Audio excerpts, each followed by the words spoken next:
Royal Caribbean is known for building the biggest cruise ships in the world and has been doing so for a very long time. But following the Icon class, Royal Caribbean is set to build something much smaller than what we're used to. Welcome back to another video. My name is Brandon. If you're a cruise nerd like myself, you're in the right place. So go ahead and hit that subscribe button if you haven't already to continue following along all of the cruise content I have here for you guys on this channel. But anyways, let's go ahead and jump right in. Every major cruise line has at least one cruise ship on order or under construction over 200,000 tons. So there's no question that we are in the era of mega ships, with Royal Caribbean spearheading that movement all the way back in 2009 with Oasis of the Seas. But now over 15 years later, as the industry begins to catch up and build ships similar in size, Royal Caribbean is planning to shake up the industry yet again with Project Discovery. Project Discovery was originally teased and rumored back as late as 2022 and has still remained a mystery ever since. Following a lot of demand from frequent cruisers with Royal Caribbean, wanting something a little bit smaller as the mega ships aren't quite for everyone. Having a smaller ship can be beneficial for a variety of reasons.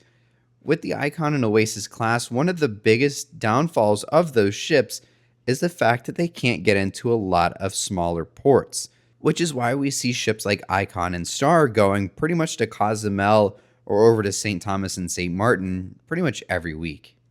And another big reason, of course, is to replace some of the aging ships within their fleet, being the Vision and the Radiance class. The Radiance class still have a little bit more time, but the Vision class are definitely getting up there in age as they're approaching 25 to 30 years old here in the next several years.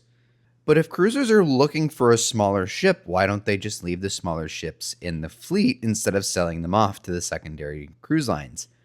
Well, that's because, one, maintenance is extremely costly, and two, there's much better technology now that we can offer on ships like this, and it's much more cost-effective just to build something completely new from scratch than it is to continuously maintain these older ships, as over time they will have to start going into dry dock more frequently, and of course, aging ships lead to much more bigger problems, similar to how a car maintenance would be much more expensive and become much more frequent as a car gets higher in mileage.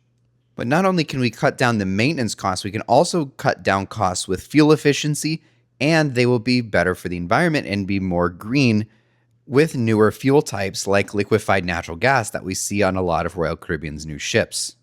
Despite being the largest cruise ships in the world, the Icon class are actually some of the most clean and efficient ships in the world due to these new alternative fuels like liquefied natural gas that are significantly cleaner than burning the traditional diesel fuel and a lot of the older technologies that we see in the generators on board some of these older 30-year-old ships. So even though they'd be spending a lot of money just to build these brand new ships, it's actually going to be cheaper in the long run than it is to keep these older ships around. Despite being teased almost 3 years ago now, we still don't know, and there's still a lot of mystery surrounding these ships, but here's what we can kind of expect going forward. With first, of course, being the size, and although we don't know much, we do know that these are going to be significantly smaller than what we see now with the Oasis and Icon class.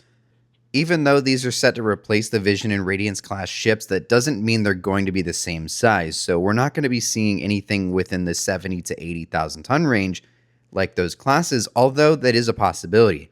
Again, the size still remains a mystery, but we could probably see, at least in my opinion, something between the 80 all the way up to maybe 130,000 tons at the absolute most, which of course is beginning to get up there in size with the Voyager class. Now that's kind of eliminating the entire point of this project, so that's why I say that's the absolute most we would see. Realistically speaking, I think we'll see something between the 100 to 110,000 ton range, which is comparable in size tonnage-wise to the ships coming from Virgin Voyages. But it's also not out of the realm of possibility that we see something a little bit larger, where we actually had this same kind of concept or same idea come out of Norwegian Cruise Line several years ago with their Prima class. Norwegian Prima and Viva launched at 140,000 tons, which at the time was significantly smaller than what they had built prior, with their largest ship being the Norwegian Encore, just shy of 170,000 tons. But with size aside, when are we even going to see these ships come to life? Royal Caribbean continues and has even recently confirmed the ships are still in active development. So they are still in the research and development side with architects and other, teams within Royal Caribbean to develop and create these new ships. So with that, we may not even know the size, or Royal Caribbean may not even know the size as of the time of recording this, at least in late 2025.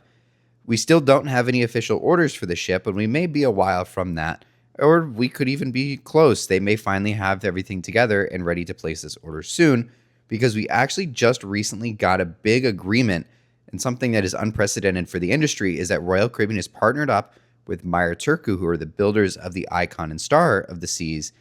They now have exclusive rights to build Royal Caribbean ships with Meyer Turku over the next 10 years through 2036. So, with that, this is likely going to pave the way towards the Discovery class. This is probably the closest we've ever been, and of course, it is now only time. So they definitely have plenty of docking space secured, at least when it comes to making sure they have a place to build these brand new ships. So now I feel like it's only a matter of time that we see the order. So I feel like once they finally get everything finalized, the order will be placed, and Meyer Turku will be the builders of the Discovery class alongside the Icon class.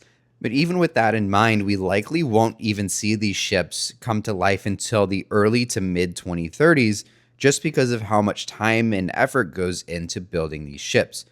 For example, we actually saw the order of the Icon class all the way back in late 2016.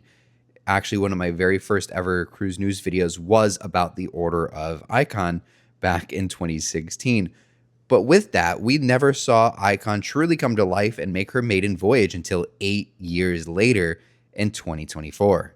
Although COVID definitely played a part in that longer timeline, but even with that, it'll still take many years until we finally see these ships come to life, just because building the ships alone will take close to 2 years.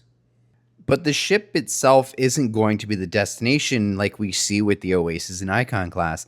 But like traditional cruising, these ships are focused for the destination and where they can go rather than what is on board.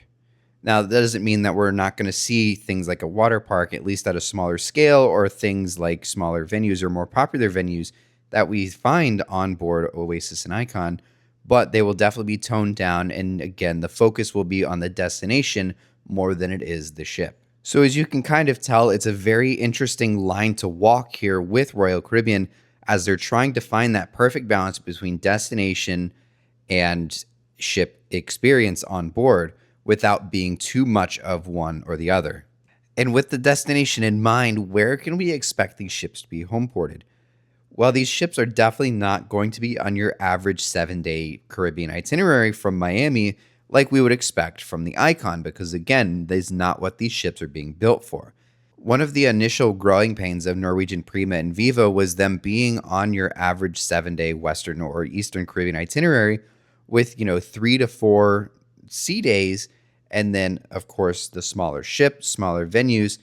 But as those ships have moved around, Norwegian Prima has actually done extremely well in the Northern Europe area, and Norwegian Viva always does very well over in the Greek Isles and the Mediterranean.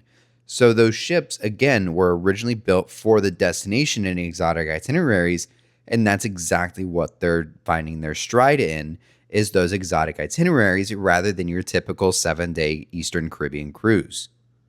That's not to say that these ships won't be going to Florida doing Caribbean sailings, but that's more to say that these ships are being built for something different. So we may not see that, at least on a year-round basis, as that's, of course, being built alongside Icon.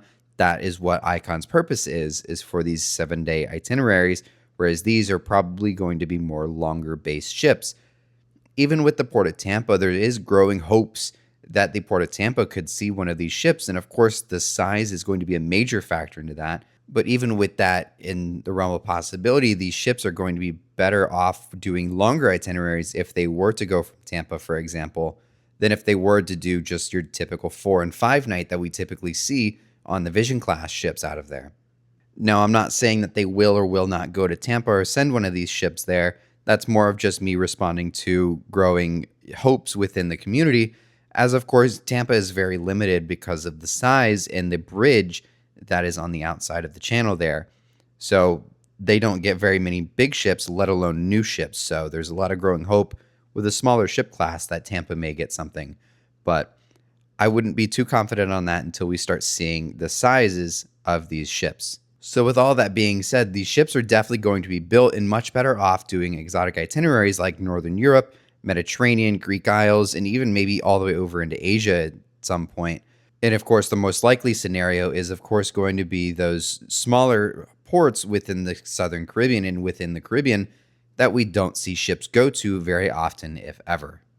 Despite being teased several years ago, Project Discovery to this day remains a big mystery. And although all the things that we talked about here today are not official or confirmed, we definitely have a lot to look forward to here from Royal Caribbean and these mysterious new ships.